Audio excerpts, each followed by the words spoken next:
माणूस एकसंध झाला समाजामुळे, समाज शिस्तबद्ध झाला आदर्श शासन व्यवस्थेमुळे, आणि शासन व्यवस्था नियंत्रणात होऊ शकते ती विचारधारा म्हणजेच राजकारण किंवा राजनीतीमुळे. आज कितीही बदनाम वाटत असले तरी आदर्श शासन निर्मितीसाठी राजकारण आणि राजनीती अत्यंत महत्त्वाचे आहे. हजारो वर्ष जगाच्या पाठीवर असे राजनैतिक विचार मांडणारे व्यक्ती आणि त्यांचे सिद्धांत यांचा परिचय करून देणारी साहित्य उत्सवची विशेष शृंखला ऐकणार आहोत निखिल देशमुख यांच्यासोबत. राजधर्म. नमस्कार. साहित्य उत्सव राजधर्म या आपल्या विशेष शृंखलेमध्ये मी निखिल आपलं सर्वांचं सहर्ष स्वागत करतोय. आज दिनांक 27/1/2021 येत्या 30 तारखेला महात्मा गांधी यांची पुण्यतिथी आहे. सर्वप्रथम महात्मा गांधी यांना विनम्र अभिवादन करतो आणि आजच्या आपल्या शृंखलेला सुरुवात करतो. आज आपण जाणून घेणार आहोत महात्मा गांधी म्हणजेच मोहनदास करमचंद गांधी यांचे राजकीय विचार. याबाबत जास्त बोलायचं म्हणजेच आपणा सर्वांना गांधीजींबद्दल बऱ्याच गोष्टी आधीपासूनच माहिती आहेतच. मला आठवतं मी लहानपणापासून मराठी विषय म्हणजेच भाषा मराठी विषय किंवा हिंदी यामध्ये काही धडे होते महात्मा गांधी यांचे, ज्यामध्ये एक वेळेचं महत्त्व सांगणारा, व्यायामाचं महत्त्व सांगणारा आणि इयत्ता 5वी पासूनचा जो इतिहास होता, म्हणजे 5वी पासूनच्या इतिहासामध्ये सुरुवात होते स्वतंत्र भारताचा इतिहास, स्वतंत्र भारताच्या लढ्याचा इतिहास, यामधील गांधीजींचे योगदान, तसेच गांधीजींची शिकवण, त्यांनी सांगितलेले वेगवेगळे मार्ग, या सर्व बाबी आपणास ठाऊक आहेतच. मी फक्त प्रयत्न करतोय की महात्मा गांधी यांचे राजकीय विचार काय होते याबाबत चर्चा करण्याचा. तर सर्वप्रथम आपण शिक्षणापासून जर सुरुवात केली तर महात्मा गांधी यांनी शिक्षणाने व्यक्तीचे चारित्र्य घडावे, तसेच तो एक आदर्श नागरिक व्हावा यावर विशेष भर दिला. त्याकरिताच त्यांनी शिक्षणामध्ये नैतिक शिक्षणावर विशेष भर दिला आणि आजच्या शिक्षण पद्धतीवर सुद्धा त्यांच्या या मूल्यांचा प्रभाव आपल्याला दिसून येतो. महात्मा गांधी यांच्या राजकीय विचारसरणीला सुरुवात करायची म्हणजेच त्यांनी राजकारणाचे अध्यात्मीकरण केले, स्पिरिच्युअलायझेशन ऑफ पॉलिटिक्स. इथे त्यांचा साध्य आणि साधन, means and ends theory, the theory of means and and he महत्त्वपूर्ण आहे. साध्य आणि साधन म्हणजे काय हे मी आता समजून सांगण्याचा प्रयत्न करतोय. तर साधन म्हणजे ज्याद्वारे आपण एखादी गोष्ट मिळवतो ते, आणि साध्य म्हणजेच ती गोष्ट, तो उद्देश. जर आपला उद्देश स्वतंत्र मिळवणे असेल तर त्याचे साधन हे वेगवेगळे आहेत. अहिंसेचं साधन आहे, हिंसेचं साधन आहे. तर यापैकी कोणी कुठलं निवडायचं हे त्याच्या विचारसरणीवरून अवलंबून आहे. महात्मा गांधी यांनी साध्य आणि साधन याची व्याख्या करताना सांगितलं आहे की तुमचं साध्य फक्त श्रेष्ठ असून चालत नाही, तर त्याकरिता तुम्ही जे साधन वापरणार आहात ते सुद्धा श्रेष्ठ असलं पाहिजे. म्हणजेच काय, तर कडू बी पेरलं तर कडूच फळ मिळेल आणि गोड बी पेरलं तर गोड फळ मिळेल. जे पेराल ते उगवेल. साध्य आणि साधन हे परिवर्तनशील असल्याचं गांधीजी म्हणतात. म्हणजेच बीचं फळात रूपांतर, साध्याचं साधनात रूपांतर आणि फळाचं पुन्हा बी मध्ये रूपांतर, म्हणजेच साध्याचं साधनात रूपांतर हे होतं. म्हणजेच साधन आणि साध्य हे परिवर्तनशील आहे. याचंच एक आणखी उदाहरण आपण घ्यायचं झालं, जर डॉक्टरला एखादं ऑपरेशन करायचं असेल तर ऑपरेशन करणे म्हणजेच श्रेष्ठ आहे, परंतु ऑपरेशन करण्याकरिता वापरली जाणारी जी काही साधने असतील, जी काही धातू असतील, सुई असेल किंवा आणखी काही ज्या गोष्टी असतील त्यासुद्धा निर्जंतुक आणि साफ स्वच्छ असल्या पाहिजे. म्हणजेच तुमचं फक्त साध्य ध्येय हेच श्रेष्ठ असून चालत नाही, तर त्याकरिता तुम्ही जे साधन वापरता ते सुद्धा श्रेष्ठ असायला पाहिजे. भारताचा स्वातंत्र्याचा लढा हे आपलं उद्दिष्ट, हे आपलं ध्येय हे श्रेष्ठ आहेच, परंतु त्याकरिता आपण काय वापरतोय, हिंसेने जातोय की अहिंसेने जातोय, हे म्हणजेच साधन. आणि महात्मा गांधी यांनी जो काही भारताला स्वातंत्र्य मिळवून देण्याकरिता संघर्ष केला पूर्ण अहिंसेच्या मार्गानेच केला. म्हणजेच त्यांनी फक्त ही थेरी दिलीच नाही, तर आयुष्यभर ते ही थेरी जगले. आता आपण जाणून घेऊया महात्मा गांधी यांचे राज्याविषयीचे विचार. महात्मा गांधी हे अराजकतावादाचे समर्थक होते. अराजकतावाद म्हणजेच ही एक आयडिओलॉजी आहे, त्यामुळे आपल्याला अराजकतावाद समजून घेताना त्या दृष्टीनेच विचार करावा लागेल. अराजकतावाद म्हणजे राज्याच्या संकल्पनेला तिलांजली देणे, राज्य नकोय या संकल्पनेला मान्यता देणे. महात्मा गांधी हे व्यक्तीच्या सर्वांगीण विकासातील राज्य हा एक अडथळा म्हणून मांडतात आणि ते असं म्हणतात की राज्यामुळेच व्यक्तीच्या विकासामध्ये अडथळे निर्माण होतात, कारण राज्य हे कायदा आणि दंड याच्या माध्यमातून राज्याचे जे काही मागण्या असतात त्या व्यक्तीकडून पूर्ण करून घेत. ते पुढे असंही म्हणतात की राज्यव्यवस्था ही कितीही लोकशाहीवादी असली तरीही त्याच्या मुळाशी हिंसाच असते. महात्मा गांधी यांनी स्वतःला फिलॉसॉफिकल अनार्किस्ट म्हणजेच दार्शनिक अराजकतावादी म्हणून घोषित केलं होतं. महात्मा गांधी हे अराजकतावादाचे समर्थक होते. म्हणजे जे वर आपण नमूद केलेलंच आहे, याचा अर्थ असा नाही की अराजकतावाद म्हणजे सर्वीकडे हिंसा पसरलेली आहे, कुठलंही राज्य नाही किंवा कंट्रोल कोणाचं कोणावर नाही, असं नाही. तर अराजकतावाद म्हणजेच फक्त राज्य नसण्याची कन्सेप्ट.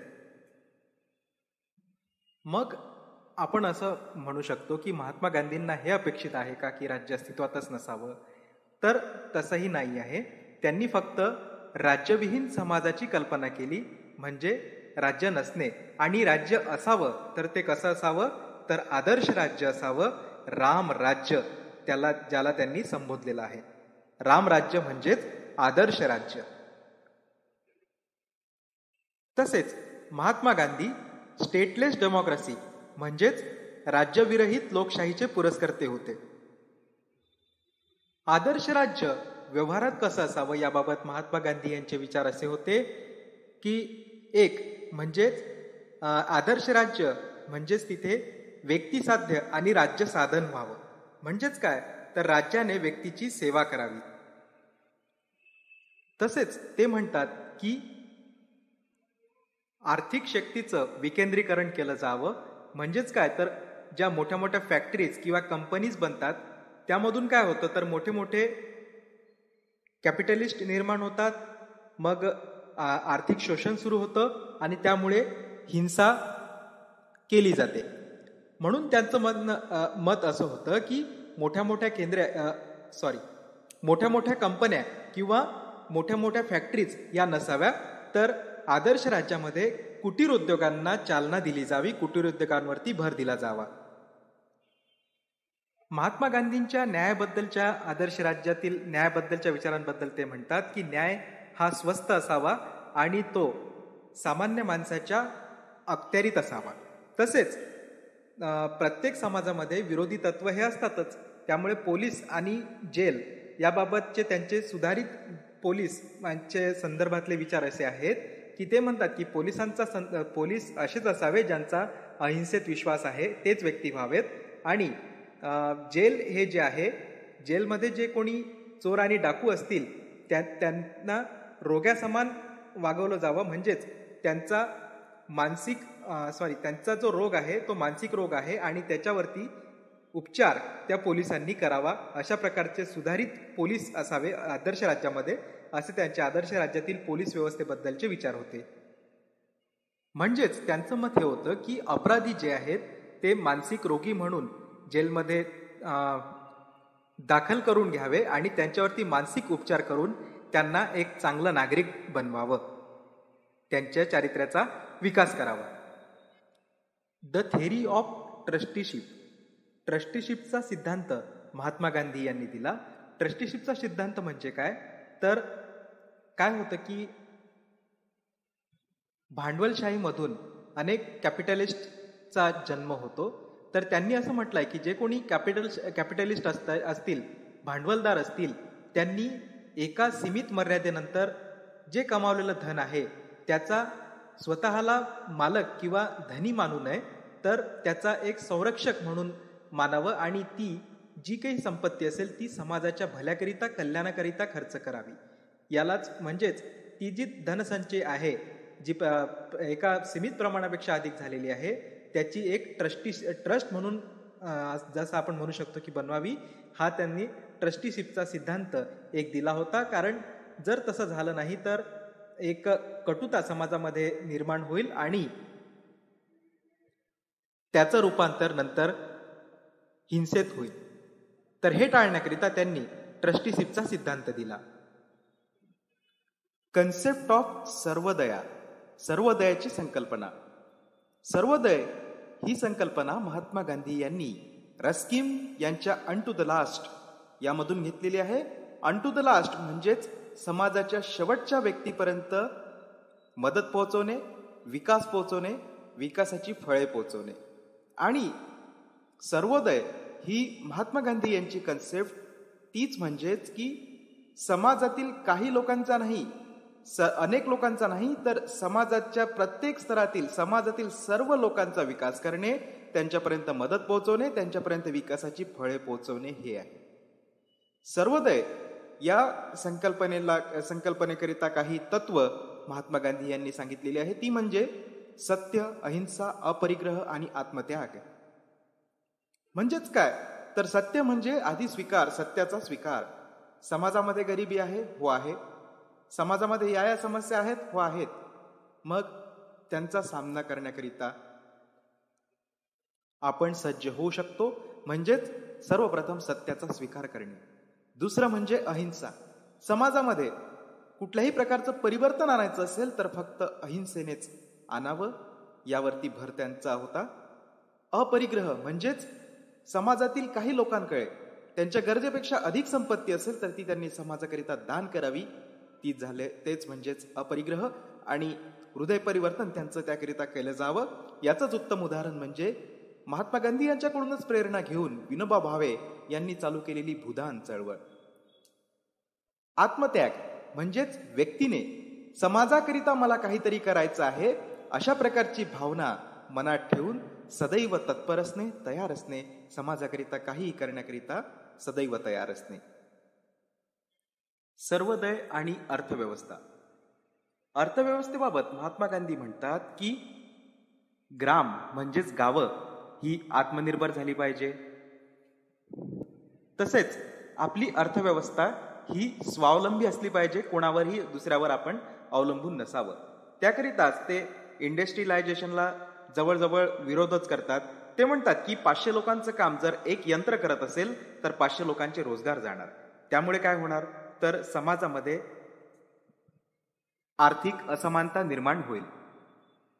तर ते म्हणतात की तेच जर 500 लोकांचं काम 500 लोकांनी केलं, त्यांना जर तुम्ही प्रोडक्ट बनवण्याचा किंवा ते काम करण्याचा चान्स दिला तर 500 लोकांना प्रत्यक्ष रोजगार मिळेल. आणि त्यामुळे काय होईल, असं करता करता समाजातील सर्व स्तरातील लोकांना रोजगार मिळेल. प्रत्येकाला स्वतःचा जीवनमान उंचवण्याचा यामुळेच असं होईल की प्रत्येकाच्या हाती जर रोजगार आला तर प्रत्येक जण आपलं जीवनमान उंचावेल आणि कोणीही कोणावरही अवलंबून राहणार नाही. म्हणजेच काय होईल, तर आर्थिकदृष्ट्या समाजातील प्रत्येक व्यक्ती हा त्याला रोजगार मिळाला तर तो स्वावलंबी होईल. म्हणजेच सर्वांचाच उदय होईल, सर्वोदय समाज निर्माण होईल. आणि गावांमध्ये कुटीर उद्योग आले. गावं जर स्वतःच आत्मनिर्भर झाली, स्वयंनिर्भर झाली, तर त्यामुळे काय होईल, तर कुठलंही गाव हे दुसऱ्या कुठल्याही याच्यावरती अवलंबून राहणार नाही आणि गाव सुद्धा स्वयंपूर्ण होईल. ही सर्वोदयाची संकल्पना मांडलेली खूप छान आहे, पुस्तकावर खूप छान आहे, ऐकायला वाचायला आपल्याला खूप छान वाटते. परंतु त्यावर अनेक टीका सुद्धा झालेल्या आहेत. बऱ्याच विचारवंतांनी यावरती अशा प्रकारे टीका केलेल्या आहेत की ही व्यवहारात आणणे फार कठीण आहे, ग्राउंड रियालिटी यापेक्षा फार वेगळी आहे. आता ट्रस्टीशिपचा सिद्धांत घ्या, जो आपण वर बघितलेला आहे, की किती असे उद्योगपती आहेत किंवा भांडवलदार आहेत की ज्यांनी एवढ्या मेहनतीने जमा केलेली संपत्ती ही देण्यात समाजाकरिता फक्त देऊन टाकतील.